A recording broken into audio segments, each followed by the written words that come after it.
2026 தேர்தல்ல அதிமுக ஒன்றிணைஞ்சாதான் வெற்றி பெறும், ஆட்சி அமைக்க முடியும்னு சொல்லி ஓபிஎஸ் சொல்லி வராங்க. தயவு செய்து இனிமேல் இந்த கேள்வியை தவிர்த்துக்குங்க. ஏனென்றால் உச்சநீதிமன்றம் சரி, தேர்தல் ஆணையம் சரி, அனைத்து இந்திய அண்ணா திராவிட முன்னேற்ற கழகம், எங்கள் பகுதியில் இருக்கிற அனைத்து இந்திய அண்ணா திராவிட முன்னேற்ற கழகத்துக்கு அனைத்து அங்கீகாரம் கொடுக்கப்பட்டு விட்டது. திரு ஓபிஎஸ் அவர்கள் அடிப்படை உறுப்பிலிருந்து நீக்கப்பட்டவர், கட்சியில கிடையாது.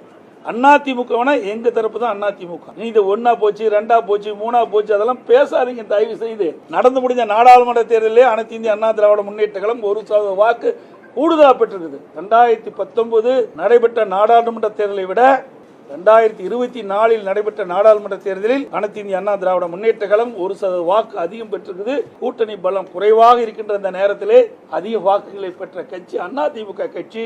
அதனால் இந்த ஊடகமும் பத்திரிகையும் அருள்கூர்ந்து நான் கேட்டுக்கொள்கின்றேன். இனி இவர் இருக்கிறார், அவர் இருக்கிறார், அவரெல்லாம் இல்ல.